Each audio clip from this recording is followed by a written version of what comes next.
तेन गणेशं सर्वसिद्धिदं बुद्धिप्रकाशकं पूर्णं योगिनां हृदि संस्थितं स्वानन्देशं गणेशानं महावाक्यस्वरूपिणं तत्त्वमस्याकृतिधरं सिद्धिबुद्धियुतं भजे.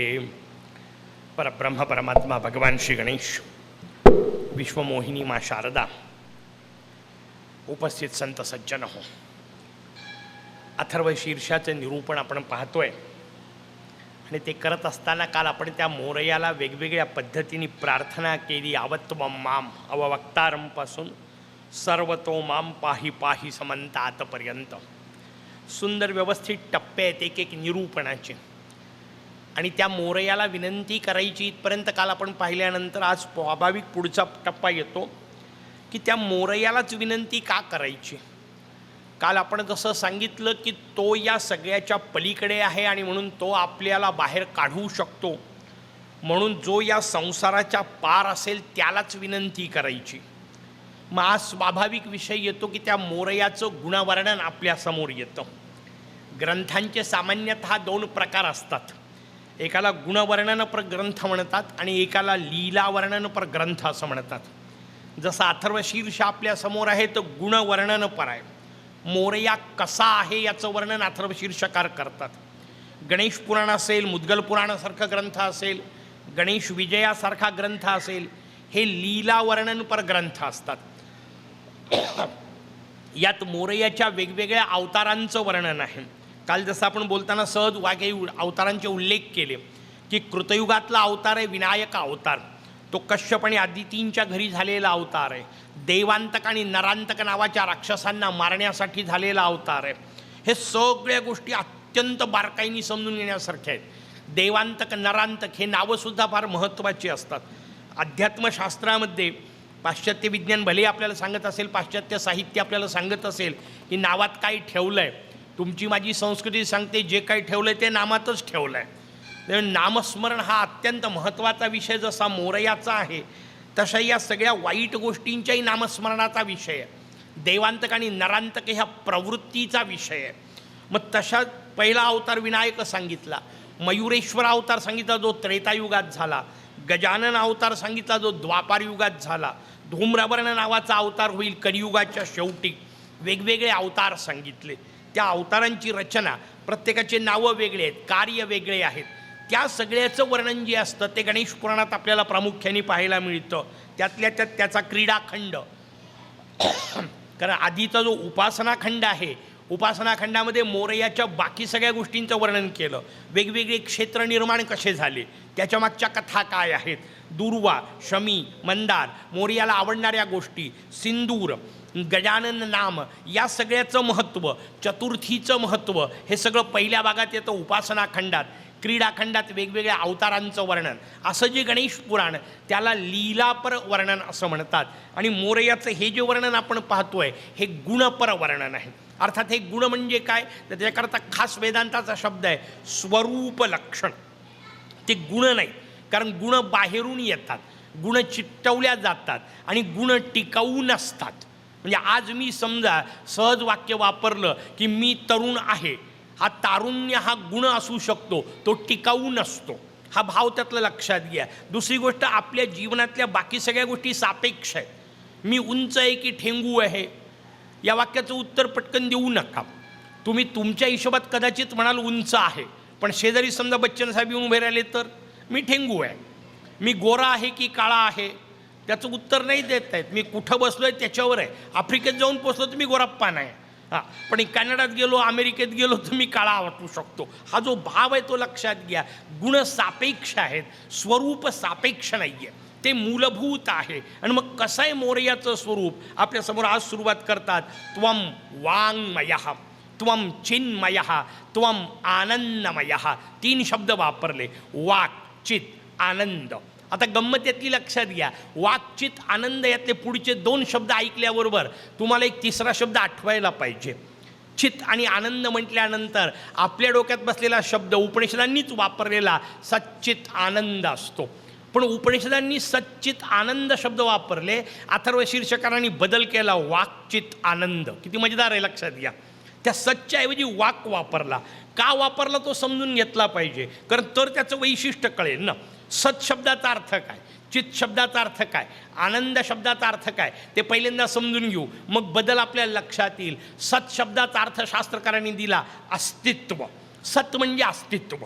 मला काही ना काहीतरी अस्तित्व आहे की नाही, निश्चित आहे. अगदी या देहाला सुद्धा अस्तित्व आहे. भले कुठल्या तरी एका तारखेपासून असेल, भले कुठल्या तरी एका तारखेपर्यंत असेल, पण तोपर्यंत का होईना देहाला अस्तित्व आहे. आणि हे अस्तित्व 24 तास आहे. ज्या क्षणापासून सुरू झालं त्या क्षणाला संपेल तिथपर्यंत अखंड अस्तित्व आहे. अखंड अस्तित्व ही अडचण नाही आहे आपली. दुसरं, अखंड चैतन्य. चित शब्दाचा अर्थ चैतन्य, चित शब्दाचा अर्थ ज्ञान, दोन्ही अर्थ आहेत आपल्याकडे. चैतन्य हे अखंड माझ्या ठिकाणी आहे, 24 तास आहे. दोन गोष्टी कायम चालू आहेत. कोणत्या? त्याचं उत्तर आहे, पहिली गोष्ट जी कायम चालू आहे तिचं नाव आहे श्वासोच्छ्वास. ते चालणारच आहेत, ते घ्यावे लागणार नाही आहेत, त्याच्यासाठी काही प्रयत्न करावे लागणार नाही आहेत. सहज घडणारी क्रिया आहे ती. म्हणजे समजा तयारी करायची असेल तर थोडा वेळ थांब कपडे घालून घेतो, होऊ शकते. थोडा वेळ थांब पाणी पिऊन घेतो, होऊ शकते. काहीतरी खाऊन घेतो, पण असं होईल का थोडा वेळ थांब जरा श्वास घेऊन घेतो? ती घ्यायची गरज नाही, ती अखंड चालणारी गोष्ट आहे. जसं श्वास मग तसं हृदय वगैरे इत्यादी प्रक्रिया चालत राहतील. दुसरी गोष्ट आहे एक अखंड चालणारी, कोणती माहिती आहे? त्याचं उत्तर आहे विचार. ते 24 तास चालू आहेत. तुम्ही भलेही आत्ता इथं बसून आहात, असं वाटतंय की शांत बसून आहात, बिलकुल नाही आहे. उलट जो जितका शांत बसलेला दिसतो तो तितका आतमध्ये गडबड असतो. वरून हालचाल करणारे बरे, म्हणून हालचाल सांगितली, हालचाल करतच राहा, शरीर चालूच द्या. शीर्ष अथर्व करायचं आहे, शरीर अथर्व नाही. कारण जेवढा अथर्व शरीराने बसला असेल तेवढा मनाने चंचल असणार आहे, कारण त्याला दुसरं काम काही नाही आहे. विचार अखंड चालणारी प्रक्रिया आहे. आणि मग माऊलींनी एक सुंदर शब्द वापरला आहे. माऊली ज्ञानेश्वर महाराज म्हणतात, म्हणून माझे नीत नवे श्वासोच्छ्वासही प्रबंध होवावे. काय अद्वितीय ओवी आहे, लक्षात घ्या. पण जेव्हा पहिल्यांदा वाचली ना, 3 दिवस माझं डोकं फिरलेलं होतं, अर्थच कळेना. माझे श्वास प्रबंध व्हावेत. प्रबंध व्हावेत याचा अर्थ प्रकाशित व्हावेत, त्याचे व्यवस्थित लोकांचे सॉरी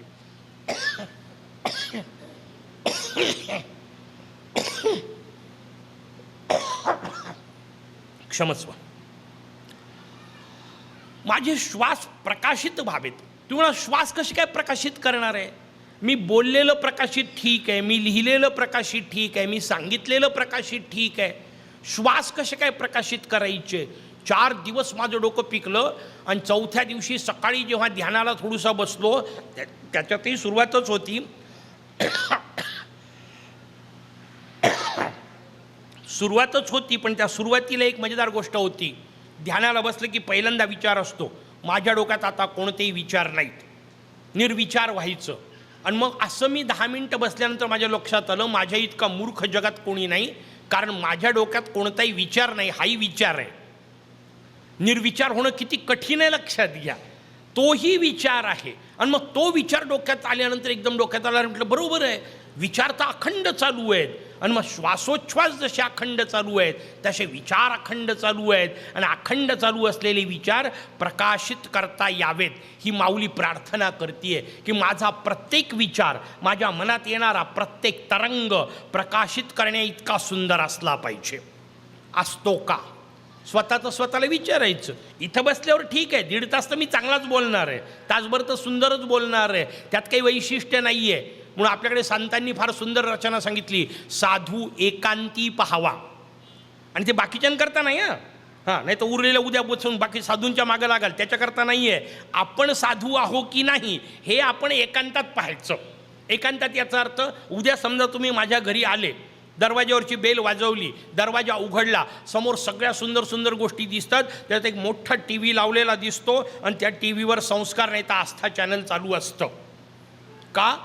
कारण तुमच्या डोक्यात पक्क बसलं आहे महाराजाकडे हेच चाललं पाहिजे, मलाही मेंटेन करावं लागतं. तुम्ही यायच्या आधी मी ते आस्था नाही तर संस्कार चॅनल लावलेलं असतं. तुम्ही येऊन पोचता, वा वा महाराज आस्था पाहत बसले होते, संस्कार पाहत बसले होते. गंमत तिथे नाही आहे, गंमत तेव्हा आहे जेव्हा तुम्ही बाहेर पडाल, मी दार बंद करील आणि त्यानंतर मी जे काय पाहील ते ओरिजिनल. त्याच्यामुळे माणूस एकांतात जेव्हा असतो तेव्हा त्याच्या डोक्यात जे चालतं ते त्याचं खरं स्वरूप आहे, लक्षात घ्या. माझं ते अप्रतिम असलं पाहिजे. म्हणून दुसरा विषय सांगितला, चित्त म्हणजे चैतन्य, ज्ञान अखंड आहे. अडचण कुठे आहे? अडचण तिसऱ्या गोष्टीत आहे, आनंद. सत मी 24 तास आहे, चित्त मी 24 तास आहे, आनंदी कुठे 24 तास आहे? परमात्मा 24 तास आनंदी आहे. मोरयाच्या लीला आपण फारशा ऐकल्या नाही म्हणून त्याच्यातले उदाहरणं देत नाही. आपल्याला सगळ्यांना माहिती असलेले महाभारतातली भगवान श्रीकृष्णांची रचना पहा, म्हणजे तुम्हाला लक्षात येईल. मोरयाची लीला आता म्हटलं तसं गणेश पुराण, कधीतरी भगवंतांनी संधी दिली तर त्याच्यावर आरामशीर आपण कार्यक्रम करू, म्हणजे मोरयाच्या लीला ऐकायला मिळतील.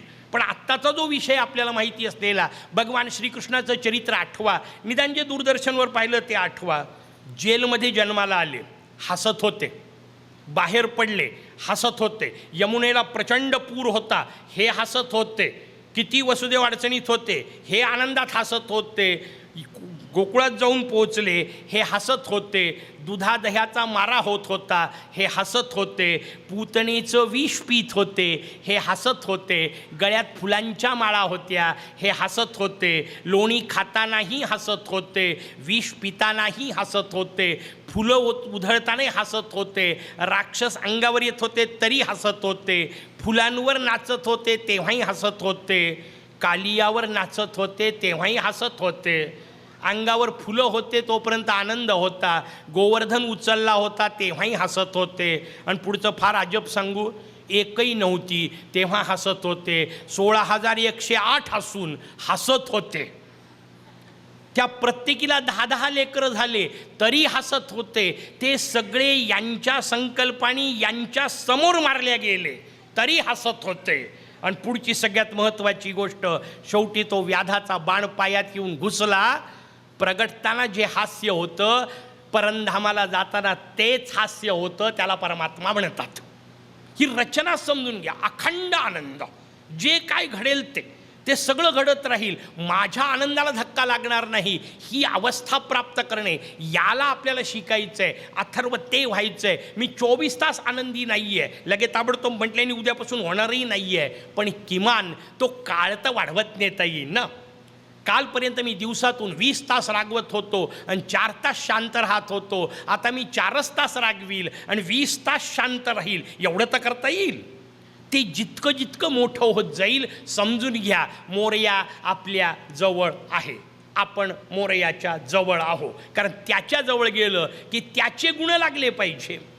त्वम वाङ्मय त्वम चिन्मय त्वम आनंदमय, तो कसा आहे नुसतं सांगून काय उपयोग आहे, पुढं तर येणारच आहे आपल्याला, नाही का.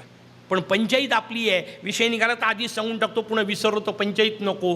त्वम गुणत्रयातीतः, त्वम देहत्रयातीतः, त्वम कालत्रयातीतः, त्वम अवस्थात्रयातीतः.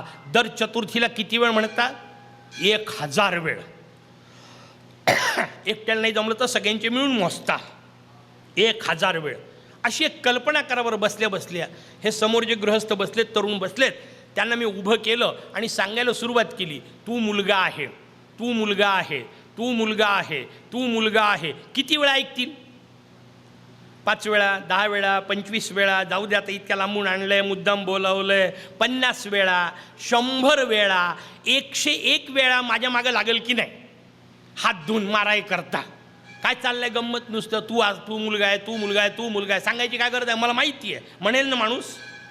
मला सांगा, 1000 वेळा आपण दर चतुर्थीला त्याला ऐकवतो, तू असा आहे, तू असा आहे, तू असा आहे, तू असा आहे. एखाद दिवशी समजा प्रगटला, भाग्याने आपल्या, ओके, शतक 21 चालू आहे, इंग्रजीचा प्रभाव लोकांवर आहे. मोरया आपल्याला विचारेल, okay I am, what about you, तुझं काय?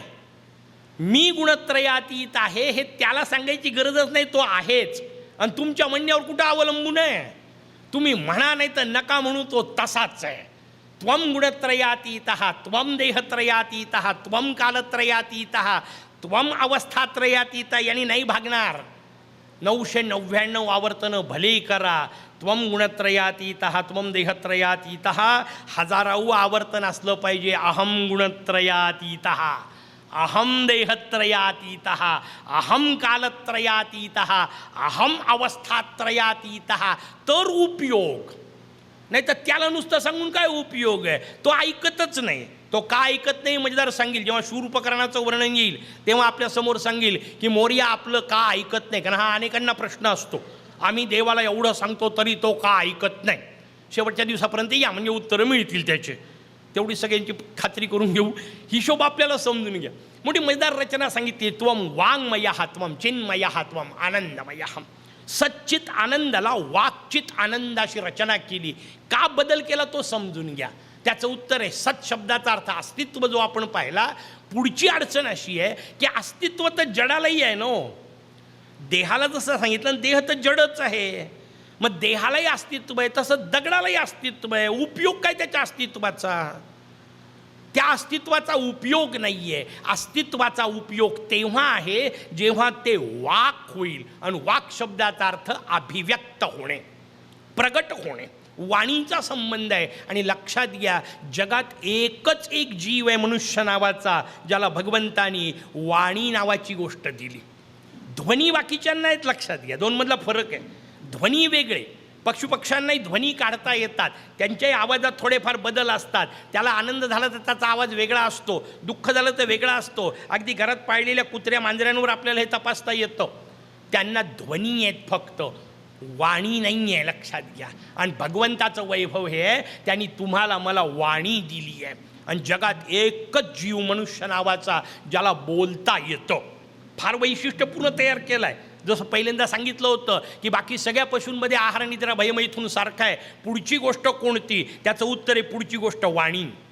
पुढचं गोष्ट आणखीन एक मजेदार सांगतो. जगातल्या कोणत्याही प्राण्याला हसता येत नाही. एकमेव मनुष्य प्राणी जो हसू शकतो. रडतात सगळे प्राणी. तुम्ही गाईच्या डोळ्याला पहा, पाण्याच्या धारा असतात. म्हशी रडतात, कुत्रे रडतात, कोल्हे रडतात, सगळ्या प्राण्यांना रडता येतं. हसता फक्त माणसाला येतं. म्हणून मी प्रवचनात गमतीने सांगत असतो, आपण माणूस आहे सिद्ध करायसाठी का होईना हसत जा.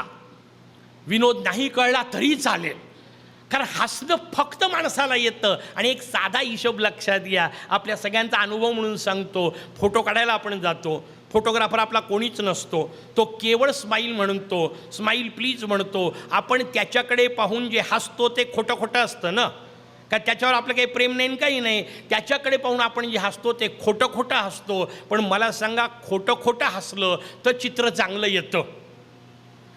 खोटं खोटं हसलो तर चित्र चांगलं येतं. माणूस जर खरा खरा हसायला सुरुवात झाला तर त्याची प्रतिमा किती सुंदर होईल, लक्षात घ्या.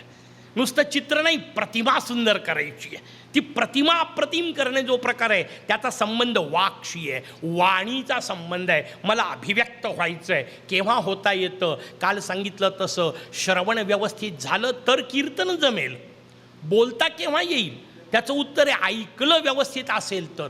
ते जर स्पष्ट नसेल तर मग पंचायत येते, नाही का. जसं टाकीमध्ये पाणी असतं आणि टाकीतलं पाणी नळातून येतं. नळातून न येण्याचे दोन कारणं असतात. कोणते? एक, टाकीत पाणीच नाही. दुसरं, मध्ये कचरा आहे. हे दोन जर गोष्टी असल्या तर नळातून पाणी येत नाही आणि मग नुसतं फुसफुस फुसफुस फुसफुस. तसं बोलायला सुरुवात केल्यानंतर जे त प प प प प असं असं असं ते मला असं म्हणायचं आहे, ते मला तसं म्हणायचं आहे, जे म्हणायचं ते बोलणं स्पष्ट. असं म्हणायचं नव्हतं हे नंतर का म्हणावं लागतं? त्याचं उत्तर आहे की मध्ये कचरा आहे, व्यवस्थित आलं नाही. स्पष्ट उच्चार तेव्हाच राहू शकतात, स्पष्ट मांडणी तेव्हा राहू शकते जेव्हा विचार स्पष्ट असतात. आणि मग अभिव्यक्तीच्या स्पष्टतेवर कळतं तुमचं चिंतन स्पष्ट आहे की नाही. म्हणून वाक शब्दाचा संबंध चिंतनाशी आहे. नुसतं अस्तित्व काल म्हटलं तसं ते अस्तित्व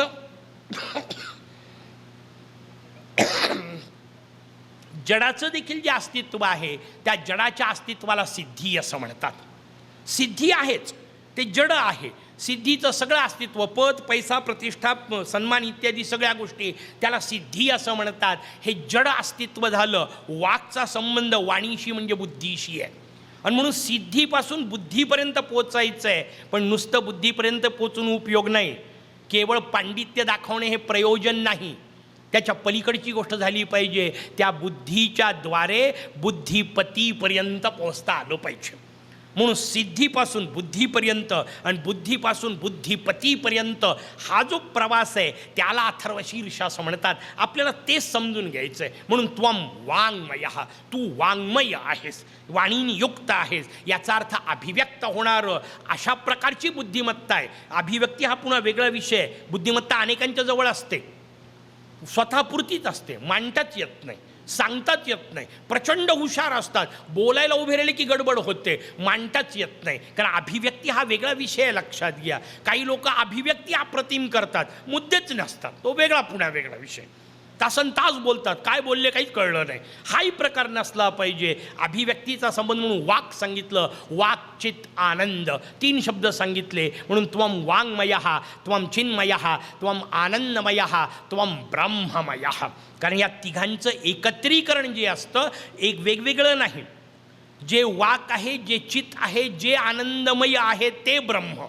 म्हणून तिन्ही एकत्र. कारण नुसतं अस्तित्व म्हटलं तर दगडाला ब्रह्म म्हणावं लागेल, नुसतं चैतन्य म्हटलं तर वळवळ करणाऱ्याला ब्रह्म म्हणावं लागेल, आणि नुसतं आनंद म्हणजे व्यवहारातल्या आनंदाला ब्रह्म म्हणावं लागेल. ते म्हणतात नाही, वाणीने युक्त असणारं चैतन्यमय आनंद त्याला परब्रह्म म्हणायचं. हा जो विषय तो आपल्यासमोर सांगितला. आणि म्हणून त्वम ब्रह्ममयः, आणि मग पुन्हा सांगितलं त्वम साक्षात आत्मासि नित्यम. तो विषय आपल्यासमोर पुन्हा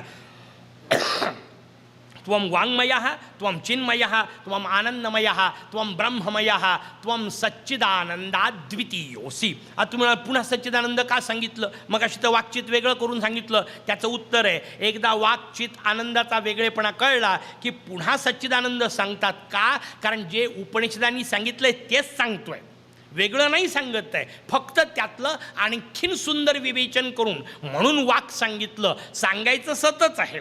म्हणून सच्चित आनंद, कारण सच्चित आनंद हा उपनिषदांचं वाक्य आहे आणि उपनिषदांना धरूनच बोलतोय. कारण भारतीय संस्कृती कधीही प्रमाणाशिवाय बोलत नाही, उपनिषदाशिवाय श्रुतीशिवाय बोलत नाही. आणि म्हणून त्वम वाङ्मयः, त्वम चिन्मयः नंतर त्वम सच्चिदानंदात् द्वितीयोऽसि, त्वम प्रत्यक्षं ब्रह्मासि, त्वम ज्ञानमयो विज्ञानमयोऽसि. इतका सुंदर रचनेचा विषय लक्षात घ्या की तू ज्ञानमय आहेस आणि विज्ञानमय आहेस. ज्ञान शब्दाचा आपण जो अर्थ घेतो तो वेगळाच आहे, शास्त्राला जो अपेक्षित आहे तो वेगळाच आहे. 5 ज्ञानेंद्रियांच्या माध्यमातून ज्या संवेदना प्राप्त होतात त्यांना आपण ज्ञान म्हणतो. तो पहिला विषय आहे. सर्वत्र तूच भरला एकदा जर म्हटलं तर ज्ञानही तुझंच होतं आहे की नाही, दिसतोय ते तूच आहे. मग एकदा ती पहिली टप्पा आहे तो समजून घ्यायचा की प्रत्येक गोष्टीतून डोळ्यांनी मला पाहता येतं आहे. पण आता पुन्हा मजेदार रचना आहे, लक्षात घ्या. डोळ्यांनी दिसतं की डोळ्यांना दिसतं? दिसायला वाक्य साधं आहे पण तसं नाही. डोळ्यांना दिसतं की डोळ्यांनी दिसतं? कारण डोळ्यांना दिसतं म्हटलं की अर्थ बदलला, आणि डोळ्यांनी म्हटलं की अर्थ बदलला. डोळ्यांना नाही दिसत, लक्षात घ्या. डोळ्यांना दिसत नाही कारण एखादा माणूस समजा आजपर्यंत पाहत आहे, उद्या समजा गेला तर त्याचा डोळा काढतात, दुसऱ्याला बसवतात, पण मधला तो जो गाडीतला प्रवास आहे तो कुठं डोळ्याला दिसला? तो डोळ्याला नाही दिसला. आधी त्या डोळ्याला दिसत होतं, नंतर ज्याला बसवला त्याच्यानंतर दिसायला लागलं, मधला प्रवास डोळ्याला दिसला नाही. याचा अर्थ डोळ्यांना नाही दिसत, डोळ्यांनी दिसतं. डोळा हे फक्त माध्यम आहे, पण डोळा हे माध्यम आहे. या वाक्याचा पुढचा अर्थ समजून घ्या. डोळ्यांना दिसतं किंवा डोळ्यांनी दिसतं आपण जेव्हा म्हणतो तेव्हा डोळ्याच्या मागे आणखीन काहीतरी लागतं. नाही तर अनेकदा परिस्थिती, आपल्याला घरातला अनुभव आहे, वस्तू समोरच पडून असते, आपल्याला दिसत नाही, मग आई येऊन टपली मारते आणि सांगते डोळे फुटलेत का? इथंच तर आहे. मग आता मला सांगा, तिथंच होती तर दिसली का नाही? त्याच्या मागची रचना आपल्याला समजून घ्यावी लागेल. विज्ञानाने आपल्याला शाळेत शिकवलं, आत्ता हा माईक आपल्या समोर आहे, कसा दिसतो? कसा म्हणजे त्याची दिसण्याची प्रक्रिया कशी आहे आपल्याला विज्ञानाने शाळेत शिकवलं होतं. समोर दिवा लागलेला आहे, त्याचा प्रकाश याच्यावर पडत आहे, याच्यावरून परावर्तित होत आहे, रेटिन्यावर त्याची प्रतिमा उमटत आहे आणि मग मला दिसत आहे. बरोबर? याच पद्धतीने आपल्याला शाळेत शिकवलं. हे खरं आहे का? मार्क मिळाले तो भाग जाऊ द्या, पास झाले तो भाग जाऊ द्या, समजून घ्या आता पुढचा टप्पा. हे खरं आहे का? त्याचं उत्तर आहे नाही. कारण जर असं असतं तर ठेच लागलीच नसती. दगड समोरच होता, त्याच्यावर सूर्यप्रकाश पडलाच होता, तिथून परावर्तित झालाच होता, डोळ्यात प्रतिमा उमटलीच होती, तरी ठेच का लागली? त्याचं उत्तर आहे, दगड जरी डोळ्यात प्रतिमा उमटली असली तरी पाहण्याची इच्छा नावाची गोष्ट जागेवर नव्हती. तो काहीतरी दुसरंच पाहायच्या इच्छेत होता आणि म्हणून पायाला लागला तेव्हा दगड कळला. डोळ्यांना दिसायच्या ऐवजी पायांना स्पर्शाने कळला. आणखीन मजेदार सांगतो, डोळ्यांचं निदान आपल्याला लक्षात येणार नाही. कानाचा विषय, मी अभ्यासिकेत बसलो होतो, माझा अभ्यास चालू होता, आईने 2-3 वेळा आवाज दिला. आता तिने आवाज दिला हे सत्य आहे. बरं, डोळे निदान बंद तरी करता येतात, एकाच बाजूला असतात, कानाची ती पंचायत नाही, कान अखंड उघडे आहेत, 360 अंशातला ऐकू शकतात. 3-4 वेळा आईने मला आवाज दिला, माझं काही लक्ष नाही. शेवटी येऊन तिने मला हलवलं, म्हणे झोपला का? म्हटलं नाही, चांगला जागा वाचत आहो, पूर्ण एकाग्रपणे वाचत आहे. म्हणे मी एवढा आवाज दिला तुला ऐकू का नाही आला? आणि मग मला लक्षात आलं, म्हटलं बरोबर आहे, कानांना ऐकू नाही येत, कानांनी ऐकू येतं, कारण कानाच्या मागे ऐकण्याची इच्छा असावी लागते. माझी नव्हती, माझं पूर्ण लक्ष त्या अभ्यासात होतं, काही ऐकायची इच्छा नव्हती. आणि म्हणून जवळ किती गोंगाट चालू असला तरी त्याचा परिणाम न होऊ देता आपल्या गोष्टीत पक्क बसणे याला आत्मनियंत्रण म्हणतात. उलट्या बाजूला जर काही ऐकायचं नसेल तर आजूबाजूला ऐकू असताना ऐकू येत नाही, हे जसं आहे तसं उलटं आमच्या संतांच्या शक्तीमध्ये आहे. त्यांना बसल्या जागी कुठलंही ऐकू येतं, कारण आता त्या मनाची शक्ती इतकी विकसित केलेली आहे की ते बसले इथं आहेत, ऐकू कुठलेही शकतात. आपल्याला वाटतं चमत्कार नावाची गोष्ट नाही आहे, त्यांच्या शक्ती विकसित तितक्या झाल्या आहेत, आपल्या त्या विकसित झाल्या नाही. आपले विकसित झाले की आपल्यालाही ऐकू येतं. आजकाल झालं आहे ना एक शक्ती विकसनाचं केंद्र आपल्याजवळ, खिशातच घेऊन फिरतो आपण. अमेरिकेतला माणूस बोलला तरी मला घरी बसले ऐकू येतं की नाही? का? कारण साधनं वाढले. 2 प्रकार आहेत, लक्षात घ्या. विज्ञानाला साधनं वाढवावे लागतात, अध्यात्म साधना वाढवतं. दोन्ही पद्धतीने त्याच गोष्टीपर्यंत पोहोचवता येतं आणि मग त्या संपूर्ण विश्वाशी एकरूप होता येतं. किती एकरूप होता येतं त्याचं उत्तर आपल्याला माऊलींच्या चरित्रामध्ये पाहायला मिळतं. चांगदेवाले, तो संवाद मोठा मजेदार आहे. शब्देविना संवादू काय असतं समजून घ्या. चांगदेवाले 1400 वर्षाचा म्हातारा वाघावर बसून आला, हातात सापाचा चाबूक घेऊन आला. कशासाठी? ते माऊलींना संदेश देत आहेत. काल जसं समिधा म्हटलं प्रतीक रूपामध्ये, तसं ते प्रतीक रूपात सांगतायत. वाघासारख्या क्रूरावर माझी सत्ता चालते, सापासारख्या विषारी जीवावर माझी सत्ता चालते. माऊलींनी दिलेला संदेश त्याच्यापेक्षा अजब आहे. माऊली म्हणते, अरे तरी काही झालं ना तरी ते दोघं सजीवच आहेत.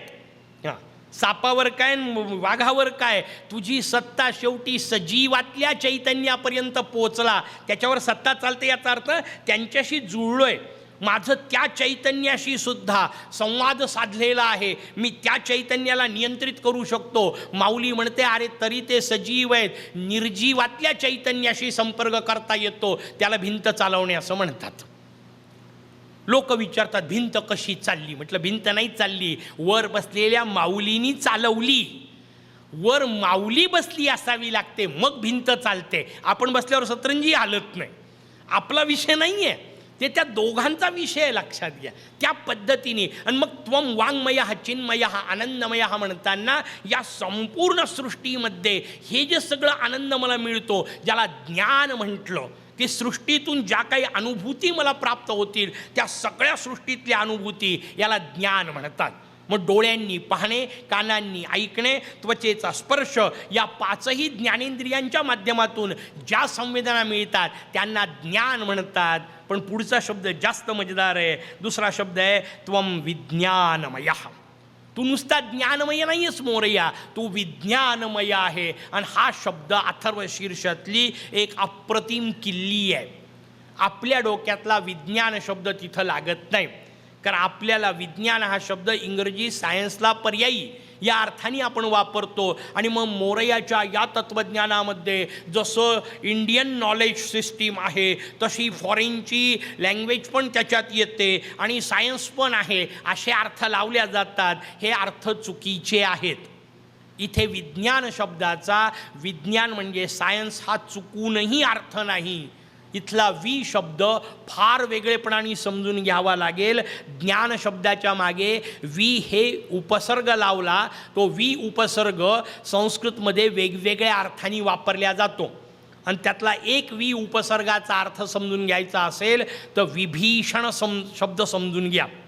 तो बिभीषण नाही आहे, ते वचं ब ते उत्तर हिंदुस्थानी पट्ट्यात किंवा बिहारी बंगाली पट्ट्याचा परिणाम म्हणून ते ब झालं आणि ते विभीषणाच्या ऐवजी बिभीषण शब्द आला. बिभीषण शब्दच नाही, विभीषण. वी म्हणजे विगत, निघून जाणे, गळून जाणे, त्याला वी असा शब्द वापरला जातो. आणि विभीषण म्हणजे ज्याच्यातलं भीषणत्व निघून गेलं तो विभीषण. आपल्याला माहिती असलेला शब्द विदर्भ. विदर्भ शब्दातही वी शब्दाचा हाच अर्थ आहे. दर्भ आपल्याला माहिती आहे, एक गवत असतं विशिष्ट प्रकारचं, यज्ञात सगळीकडे वापरलं जातं किंवा धार्मिक क्रियांमध्ये वापरलं जातं. तर दर्भ नावाचं गवत एकदा जर शेतात लागलं तर त्या शेतात पुढं काहीच लागत नाही, कारण तेच फैलावत जातं. प्रचंड त्याचा वेग असतो आणि बाकी सगळ्या गोष्टींना मारून टाकतं आणि ते एकटंच फोफावतं. ही मोठी विचित्र रचना असते. जिथून दर्भ म्हणजे ते गवत, वी म्हणजे निघून गेलं, त्याला विदर्भ असं म्हणतात. याचा अर्थ जिथली प्रत्येक इंच भूमी शेतीच्या किंवा वनाच्या उपयोगी आहे त्याला विदर्भ म्हणतात. त्या विदर्भामध्ये महर्षी गृत्समत झाले. गाणपत्य संप्रदाय नुसता ऐकायचा नाही, त्या सगळ्या ऋषीमुनींना समजून घ्यायचं. त्या महर्षी गृत्समदांनी आपल्या या विदर्भाच्या भूमीत कापसाचा शोध लावला आणि त्याच्या आधारे पुढे सगळ्या जगाला वस्त्र नावाची गोष्ट मिळाली. ते महर्षी गृत्समदांचं देणं आहे. या भूमीमध्ये शेतीचं ज्ञान सर्वाधिक श्रेष्ठ पद्धतीने होतं, त्यांना गृत्समद म्हणतात. आणि त्या गृत्समदांना वरदान देतात, त्यांना भगवान चिंतामणी म्हणतात, कारण ते कळमचे आहेत. त्या चिंतामणीची कथा आपल्यासमोर, म्हणून तो पूर्ण वेगळा विषय आत्ता आपल्याला शक्य नाही. पण अहल्या कथेचा अर्थच तो आहे. सगळी कृषी क्रांतीची कथा आहे. आणि मग तशी कृषी क्रांतीची अवस्था झाल्यानंतर देवराज इंद्र विदर्भात आले. का? कारण इथं गृत्समद होते. हा हिशोब सगळे समजून घ्या. ही भूमी शेतीची भूमी, ही भूमी कृषी उत्पन्नाची भूमी. पण किती दुर्दैव आहे की आपण हे सगळं आपलं तत्त्वज्ञान विसरलो. आपण या सगळ्या गोष्टींना फक्त पूजापातीपुरतं केलं आणि म्हणून सगळ्यात जास्ती आत्महत्या शेतकऱ्यांच्या विदर्भात होतात. केवढं दुर्दैव आहे. का? कारण आपण आपल्या मुळापासूनच तुटतोय. लक्षात घ्या. ही रचना आपल्याला या निमित्ताने समजून घ्यायची आहे. सोडून देऊ आपण बाकीला वेगळा विषय. मला आपल्याला सांगायचं आहे, जसं विदर्भ शब्दामध्ये दर्भ निघून गेले त्याला विदर्भ म्हणतात, तसं ज्ञान निघून गेलं याला विज्ञान असं म्हणतात. कारण हे ज्ञान गळून पडावं लागेल. जेव्हा ज्ञान गळून पडेल तेव्हाच ज्ञानाधिपती प्रगट होतो. मोठी अजब रचना आहे. लक्षात घ्या. ज्ञान गळून पडलं पाहिजे. वाक्याचा अर्थ काय? आत्ता जे सांगितलं, ज्ञान म्हणजे पंच ज्ञानेंद्रियांनी जे प्राप्त होतं आणि पंच ज्ञानेंद्रियांनी भगवान प्राप्त होऊ शकत नाही. कारण तो दिसण्याचा विषय नाही, तो ऐकू येण्याचा विषय नाही, त्याला स्पर्श करण्याचा विषय नाही, त्याची चव घेता येत नाही, त्याचा गंध घेता येत नाही. पाचही ज्ञानेंद्रियांनी मोरया प्राप्त होऊ शकत नाही. कारण ज्ञानेंद्रियांनी तेच प्राप्त होतं जे त्या ज्ञानेंद्रियांच्या टप्प्यात असतं. डोळ्यांनी काय पाहता येईल? त्याचं उत्तर आहे, ज्याला आकार आहे तेवढंच पाहता येईल ना. निराकार कसा पाहाल? निराकार पाहताच येत नाही. नासिकेनी गंध घेता येतो. सुगंध असेल, दुर्गंध असेल, निर्गंध असेल तर नासिका काय करणार? हिशोबच नाही आहे. वाऱ्याचा स्पर्श तुम्हाला घेता येईल, पण निर्वात अवस्था असेल, स्पर्श कशाचा घेणार आहे? त्याच्यामुळे भगवंताला यातली कुठलीही गोष्ट लागू पडत नाही. आणि म्हणून हे सगळं बाहेरचं बंद पडणे म्हणजे भगवान प्राप्त होणे. दोन प्रकार आहेत. तेवढ्याकरता मुद्दाम सांगतो. एक काल आपण पाहिलं होतं दिशांचा हिशोब. दिशांचा हिशोब पाहताना सांगितलं की मी जेव्हा पश्चिमेला म्हणतो तेव्हा माझ्या पश्चिमेला, मी जेव्हा दक्षिणेला म्हणतो माझ्या दक्षिणेला. माझ्या दक्षिणेला याचा अर्थ इथून दक्षिणेला की नाही, या बिंदूपासून पलीकडे जे काय असेल ते सगळं माझ्या दक्षिणेला, या बिंदूपासून पलीकडे जे काय असेल ते सगळं माझ्या उत्तरेला. बरोबर. या बिंदूपासून जे काय असेल ते वर, या बिंदूपासून जे काय असेल ते खाली. इथपर्यंत कळलं व्यवस्थित? आता प्रश्न महत्त्वाचा आहे की इथून इकडं दक्षिण आहे, इथून इकडं उत्तर आहे, मधला आहे 1.5 फूट. हा कोणत्या दिशेत आहे? हे तर 10 दिशेत नाही ना, कारण 10 दिशा माझी व्याप्ती जिथे संपते तिथून पुढे आपण मोजतोय. मग मधला जो माझा देह आहे तो कोणत्या दिशेत आहे, त्याचं उत्तर आहे त्याला 11वी दिशा म्हणतात. शाळेत 10 शिकलो आपण, पहिले 4च शिकलो, मग 8 शिकलो, 10 नंतर 10 शिकलो. आज 11वी दिशा समजून घ्या. हे बाहेर नाही आहे, बाहेर 10 दिशा असतात. आतली जी असते तिला 11वी दिशा म्हणतात आणि ती पकडणे याला एकादशी करणे म्हणतात. नुसते खाण्याचे पदार्थ नाही बदलायचे, त्याच्याकरता एकादशी नाही म्हटलं. मग आता आपल्याला हा पुढचा विषय आपल्या चतुर्थी करता, कारण चतुर्थी आपला विषय, मोरयाचा विषय म्हणून मग पुढचा हिशोब सांगितला की असा तू आहेस, तू ज्ञानमय आहेस. हे सगळं जे काय भासतंय हे सगळं तूच आहे, प्रश्न नाही. पण या सगळ्याच्या पलीकडे तू आहेस, विज्ञानमय. हे सगळं बंद पडावं लागेल, बाहेरचं पाहणं थांबावं लागेल, तेव्हा तर आतला दिसेल. पण आपण इतकं बाहेर पाहतोय की आत पाहायला वेळच नाही आहे. म्हणून एक मजेदार कथा होती. भगवान विष्णूंच्या मागे सगळीकडे भक्त लागतायत, जिथे जातील तिथे. पार हिमालयाच्या टोकावर जाऊन पोचले भक्त तिथे, पार गंगासागरला जाऊन पोचले भक्त तिथे. एक जागा सोडायला तयार नाही. शेवटी कंटाळून गेले भगवान. खरं की खोटा हा भाग सोडून द्या, त्या कथेतला भाव समजून घ्या. भगवंतांनी शेवटी नारदांना बोलावलं. म्हणे नारदा, हे लोक कुठेही गेलं तरी त्रास देतात, अशी एखादी जागा सांग जिथं मला शांतपणे बसता येईल. नारद म्हणतात, काय मजेदार रचना आहे, भक्तापासून टाळायचा मार्ग भक्ताला मागताय तुम्ही. पण म्हणे जाऊ द्या, आता तुमच्या माझा इतक्या दिवसाचा संबंध आहे, कशाला नाही म्हणायचं, खरं खरं सांगून टाकतो. म्हणे भगवंता एक काम करा, त्या भक्ताच्या अंतरंगात जाऊन बसा, तो बाहेर सगळीकडे शोधेल, आतमध्ये पाहतच नाही. आणि मग मोर्या आतमध्ये शांत बसून आहे, त्याला धक्काच लागत नाही, कारण आपण त्याला बाहेरच शोधतोय. अष्टविनायक करा, 108 करा, 121 करा, 151 करा, त्याच्याबद्दलचा प्रश्न नाही. पण बाहेर नाही सापडणार आहे, शोधावं आतमध्ये लागणार आहे, उतरावं लागेल. म्हणून ज्ञान गळून जावं लागेल, सगळं ज्ञान काढून टाकावं लागेल. आणि सगळं ज्ञान काढल्यानंतरच भेटेल. आणि कायम लक्षात ठेवा, व्यवहारात त्या ज्ञानाचे किती उपयोग असले ना तरी शेवटी ज्ञान नावाची गोष्ट काही कामाची नसते. हे विद्यापीठालाही मान्य आहे. विद्यापीठ तुम्हाला ज्ञान देतं, कशा पद्धतीने पाहावं, कसं ऐकावं, कसं वाचावं सगळं सांगतं. पण शेवटी सगळ्या पदव्या देतं. पण गंमत तुम्हाला माहिती आहे का, सगळ्यात शेवटची पदवी फार मस्त आहे, डिलीट. हां, हे सगळं डिलीट करून टाक. आणि फार सुंदर आहे. म्हणजे मी गमतीने प्रवचनात सांगताना सांगत असतो की आज जर दत्त महाराज आले तर त्या काळात त्यांनी 24 गुरु केले, आजच्या काळात 25वा गुरु केला असता, त्याला मोबाईल असं म्हणतात. हा 25वा गुरुच आहे खिशात असलेला. आणि हे यंत्र फार सुंदर आहे. कशाकरता सुंदर आहे, मला या यंत्रातली सगळ्यात महत्त्वाची गोष्ट कोणती वाटते माहिती आहे, आत्ता म्हटलं तसं डिलीट. असं एखादं बटन इथं असतं, किती बरं झालं असतं. यांनी माझा अपमान केला, डिलीट.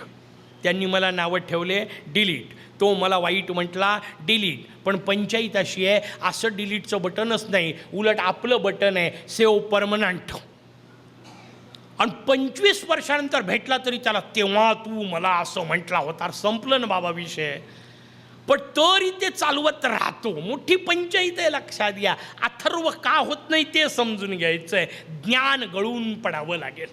मी ज्ञानी आहे हा अहंकार गळून पडावा लागेल. हे सगळं बाहेरचं पाहणं बंद करावं लागेल, आतमध्ये उतरावं लागेल. आणि म्हणून पुढचा हिशोब सांगितला, त्वम ज्ञानमयो विज्ञानमयोसी. त्वं वाङ्मयः त्वं चिन्मयः त्वं आनन्दमयः त्वं ब्रह्ममयः त्वं सच्चिदानन्दात् द्वितीयोऽसि त्वं प्रत्यक्षं ब्रह्मासि त्वं ज्ञानमयो विज्ञानमयोऽसि. त्वं ब्रह्मा, त्वं विष्णू, त्वं रुद्र. पुढं आपल्याला वर्णन येणार आहे. गंमत अशी आहे, त्वं भूमिरापो नलो नीलो नभः. पहा कशी मजेदार रचना आहे. त्वं भूमी, पहिल्यांदा भूमी म्हटलं का, कारण आता ज्ञान गळून पडायचं आहे. ज्ञान एकदा गळून पडलं की आपल्याला परतीचा प्रवास करायचा आहे. मोठी मजेदार रचना ही समजून घेतली पाहिजे. अथर्व शीर्ष हा परतीचा प्रवास आहे. आणि परतीच्या प्रवासातली एक मोठी गंमत असते. म्हणजे समजा मी उद्या इथून निघालो वणीवरून, मला नागपूरला यायचं आहे. पहिले काय लागेल, वरोरा. नंतर जाम, नंतर बुटीबोरी, नंतर नागपूर, बरोबर. आता परत जायचं आहे, पहिले काय लागेल? बुटीबोरी. जे जसं आलं तसं परत जाणार. मी गमतीने प्रवचनात सांगत असतो, आपल्या शरीरात सगळ्यात शेवटी ताकद कुठे आली? त्याचं उत्तर माहिती आहे? गुडघा. सगळ्यात शेवटी ताकद आपल्या गुडघ्यात आली. जेव्हा आपण उठून पूर्ण उभे राहिलो कशाच्याही मदतीशिवाय, गुडघ्यातली ताकद सगळ्यात शेवटी आली. हे एकदा कळलं. आता मला सांगा, परतीच्या प्रवासात पहिली कुठली जाईल? गुडघ्यातली. आणि मग गुडघे दुखायला सुरुवात झाली की समजून घ्यायचं रिटर्न तिकीट कन्फर्म. आता परतीचा प्रवास सुरू झालेला आहे. एक एक एक एक गळून पडणार आहे आणि ते गळून पडलं पाहिजे म्हणून पहिल्यांदा भूमी वापरलं. काल आपण रचना सांगितली होती. पहिले आकाश निर्माण झालं, आकाशातून ते वायू, वायूतून तेज, तेजातून जल, जलातून पृथ्वी. आता उलटा प्रकार सांगतायत. त्वम भूमीर आपो अनलो नीलो नभाहा. उलटे का जायचं? कारण उलटच जायचंय. कारण आत्तापर्यंत जे करत आलो, या संसारात आलो, या देहात आलो, सुख मिळवण्याचे सगळे प्रयत्न करून झाले, कायमचं सुख मिळत नाही एवढं कळलं. आता उलट वापस जायचं. हे जे लोट चलेचा विषय आहे ना, तो आपल्याला समजून घ्यायचा आहे. आणि म्हणून त्वम भूमी पहिल्यांदा वापरलं. त्या भूमीला जलात विसर्जित करायचं म्हणून त्वम भूमीर आपो. पुढचा हिशोब सांगितला, पृथ्वीला जलतत्वात विसर्जित करायचं, याला विसर्जन असं म्हणतात. किती मजेदार रचना आहे. लोक विचारतात, एवढा 10 दिवस आणून मोरया बसवला, इतकी सुंदर मूर्ती आहे, त्याचं विसर्जन कशाला करायचं? म्हटलं, इतकी सुंदर आहे म्हणूनच विसर्जन करायचं. कारण त्या सौंदर्यातही जर आसक्त होत असेल तर पुन्हा गडबड तीच झाली की नाही? आसक्ती मूर्तीची ही वाईटच की हो, भगवंताची ही वाईटच. आसक्ती मूर्तीत नाही, मूर्तीची फक्त माध्यम आहे. मूर्तीतून अमूर्तापर्यंत पोहोचायचं आहे. हे फार महत्त्वाचं आहे, लक्षात घ्या. पंडित भीमसेन जोशी अद्वितीय अभंग गातात, बिलकुल ऐकायला पाहिजे. पण भीमसेनांच्या अभंगातून कधीतरी तुकोबांपर्यंत पोचले पाहिजे की नाही? आणि कधीतरी तुकोबांच्या शब्दातून पांडुरंगापर्यंत पोचले पाहिजे की नाही? नाही तर नुसतेच आलाप ऐकत मराल, उपयोग काय? त्याचा आनंद आहे पण तो ज्ञानाचा आहे. विज्ञान कसं होईल? पुढचा हिशोब. म्हणून पृथ्वी तत्वाला जलतत्वात विसर्जित करायचं म्हणून विसर्जन शब्द सांगितला. पण किती मजेदार रचना आहे, लक्षात घ्या. ते पृथ्वी तत्वसुद्धा इतर वेळा सगळ्यात वाईट अवस्था, सगळ्यात खालची अवस्था, निम्न अवस्था, माती नुसती तुडवल्या जाते. जमीन नावाची गोष्ट, माती नावाची गोष्ट, सगळे पायदळी तुडवतात. पण गंमत लक्षात आली का तुमच्या? त्याच मातीला जेव्हा आकार मोरयाचा दिला जातो तेव्हा डोक्यावर घेऊन नाचतात. तसं या मातीचं, त्या मातीचं नाही सांगत आहे, हां, या मातीचं. ही माती इतर वेळा पायदळीच तुडवायच्या लायकीची आहे. पण या मातीला जर मोरयाचा स्पर्श झाला तर 1 तास मोरया मोरया केलं तर तुम्ही येऊन पाया पडता. मातीचा गौरव नाही आहे, त्या मोरयाच्या स्पर्शाचा गौरव आहे. कोकणामध्ये एका कार्यक्रमाकरता गेलो, गणेशोत्सवाचे दिवस. मोठा वाडा, जुन्या काळचं प्रचंड असलेला, या सभागृहासारखं वरती सभागृह, त्यांच्या घरामध्ये असलेली मोठी खोली, अप्रतिम सजवलेली, अगदी केळीचे पानं वगैरे सगळे लावले, आंब्याचे तोरणं लावले, पताका लावल्या, सगळ्या गोष्टी केलेल्या, इतकं सुंदर मंगल वातावरण. मी म्हटलं, वा, काय अप्रतिम जागा आहे आणि काय सुंदर घर आहे, किती सुंदर तुमची खोली आहे. ते एक लहानसं कोपऱ्यातलं लेकरू खुदकन हसलं. मला लक्षात आलं काहीतरी गडबड आहे. मी त्याला संध्याकाळी बाजूला घेतलं, म्हटलं, मगाशी हसला का? तो म्हणत नाही, त्याचं काय आहे, तुम्ही त्या खोलीचं कौतुक केलं म्हणे, पण इतर वेळा ती सगळी खोली अत्यंत वाईट अवस्थेत असते. म्हटलं, म्हणजे काय? म्हणे, त्या खोलीचं आम्हाला काम काहीच नसतं, आम्ही आडगळीची खोली म्हणून वापरतो. म्हटलं, मग आता काय झालं? म्हणे, काही नाही, गणपती यायचा म्हणून 8 दिवस आधी सगळं साफ केलं, आता मोरया बसवला. आता मोरया बसवला की खोली प्रसन्न वाटते. म्हटलं, मग पुढे? म्हणे, काही नाही, 11व्या दिवशी विसर्जन झालं का पुन्हा तसंच होणार. आता हे खोली पुरतं बरं होतं, या खोलीचं काय? हां, इथं खरी गडबड आहे. मोरया नसला की याची आडगळ होते, याची आडगळ होते आणि नको त्या गोष्टी तिथं फेकल्या जातात. त्याच्यावर उपाय एकच आहे, मोरया कायमचा बसवणे. म्हणजे मग खोलीची आडगळ होत नाही, तिथं कचरा गोळा होत नाही, तिथे नको त्या गोष्टी येत नाहीत. ही स्थापना करणे याचा विषय आपल्याला समजून घ्यायचा आहे. म्हणून त्वम भूमिरापो नलो नीलो नभः, त्यानंतर त्वम चत्वारि वाक्पदानी. हे काही काही शब्द व्यवस्थित समजून घ्या. तू चारही वाणींचा आधार आहे. आता ते शब्दापर्यंत आकाशापर्यंत गेले म्हणून त्यांना पुढे शब्द आठवला, कारण आकाशाचा गुण, त्या गुणांचा विचार आहे. ते 4 प्रकारची वाणी कोणती, मग मध्यमा वैखरी परा पश्यंती, त्याचा काही संबंध नाही आहे. त्या 4ही वाणींचा आधार काय, तर शब्द नावाचा गुण. त्या गुणांच्या आधारे, शब्दाच्या आधारे त्या वाणींचं प्रगटीकरण आहे. म्हणून शब्द ते गुणांपर्यंत पोचलेत फक्त. आणि म्हणून त्वम चत्वारि वाक्पदानी, त्याचा अर्थ तू गुणांचा विषय. आतापर्यंत पंचमहाभूत सांगितले, त्याच्या मागे गुण सांगितले, मग पुढचा शब्द. ही आंतरसंगती समजून घ्या. नुसते शब्द समजून उपयोग नाही. त्वम भूमी म्हटलं, त्वम आपो म्हटलं, सगळं कळलं. त्वम गुणत्रयातीत हा पर्यंत गेल्यानंतर याचा संबंध त्याच्याशी असला पाहिजे ना. मग आकाशापर्यंत गेले, आकाशाचा गुण म्हणून शब्दाचा हिशोब सांगितला, त्वम चत्वारि वाक्पदानी. आणि मग तो गुण आहे म्हणून त्याच्या पलीकडे त्वम गुणत्रयातीतः, कारण गुणांचा हिशोब चालू आहे.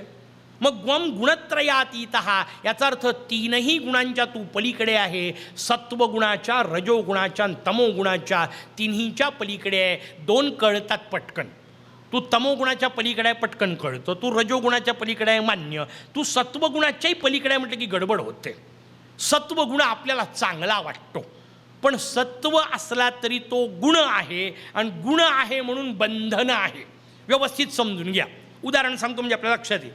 समजा मी तुमच्या पायात लोखंडाची बेडी बांधली, तुम्हाला सुख होईल का दुःख? त्याचं उत्तर आहे दुःख. समजा मी तुमच्या गळ्यात सोन्याची साखळी घातली, तुम्हाला सुख होईल का दुःख? सुख. पण आता पुढचा प्रश्न विचारतो, समजा तुमच्या पायात सोन्याची बेडी घातली, आता सुख का दुःख? मोठी गडबड आहे. सोन्याची आहे म्हणून सुख म्हणावं, तर बेडी आहे म्हणून दुःख आहे. आणि व्यवहारातल्या सगळ्या गोष्टींचं असंच आहे, कळतच नाही शेवटपर्यंत सुख आहे का दुःख आहे. कारण बेडी सोन्याची आहे, स्वतःच वाजत गाजत जाऊन आणलेली आहे. व्यवहारातल्या सगळ्या गोष्टी, सगळे व्यवहारातले बंधनं आपणच हौशीने घेऊन आलोय, आणि मग त्यांनी अडकून पडलोय, आणि मग खांब्याला धरून बसलोय, आणि खांब्याला पकडून आपण ओरडतोय, खांबा मला सोडत नाही. अरे खांबा तुम्हाला सोडायचा विषयच नाही, पकडला तू आहेस. संसार मला सोडत नाही हे वाक्यच निरर्थक आहे. मी संसाराला पकडले, संसाराने कुठं पकडलंय?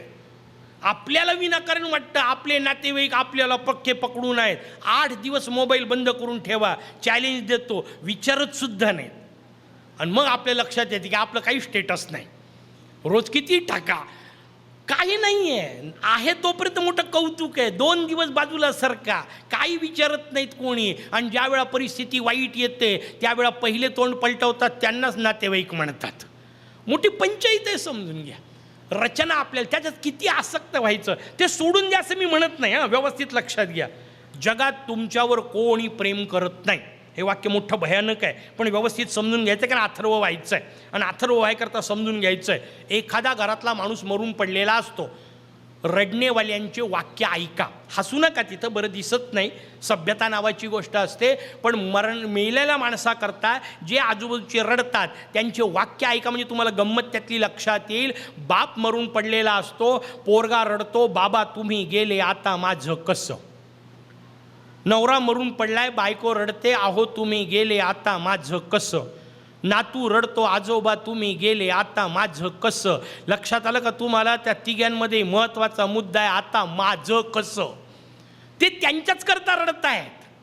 बायको रडतीये, हक्काचा हमाल होता, पिशव्या उचलत होता, गेला आता कसं. पोरगा रडतो, बापाला घरी ठेवता येत होतं, चौकीदार ठेवायची गरज नव्हती, तो गेला आता माझं कसं. नातू रडतोय, आजोबा गेला, फक्त बॉलिंग टाकत होता, बॅटिंग मागत नव्हता, आता माझं कसं. जे रडतायत ते त्यांच्याच करता रडतायत, तुमच्या करता रडतच नाही. हे घरी जाऊन सांगायचं नाही. नाही तर भांडणं लावायचं, देवायचे. हे फक्त समजून घ्यायचं आहे. नाही तर घरी जाऊन बायकोला सांगाल, तू आता काय माझ्यासोबत काही विषय नाही, तू काही माझ्याकरता रडणार नाही, ते आज नसतील तुमच्यावर रडायची वेळ येईल, त्याच्याकरता नाही सांगत आहे. भाव त्यातले समजून घ्या. ही गोष्ट समजून घ्यायची आहे. जो तो त्याच्या स्वार्थाकरता रडतोय, आपल्याकरता कोणी रडत नाही, आपल्याकरता एक मोरया, हे समजून घेणे त्याचा संबंध तिथं आहे. म्हणून त्वम गुणत्रयातीतः, तू सत्वगुणाच्याही पलीकडे आहेस, कारण तू निर्गुण आहेस, गुणातीत आहेस. म्हणून पहिला सांगितला त्वम गुणत्रयातीतः, नुसते गुणांनी सांगून उपयोग नाही, म्हणून आणखीन तीन गोष्टी सांगितल्या. त्वम देहत्रयातीतः, तीन देहाच्या पलीकडे. काल आपण तीन देह पाहिले परवा बोलताना, की हा स्थूल देह, आतमध्ये सूक्ष्म, कारण देह, तिन्हींच्या पलीकडे.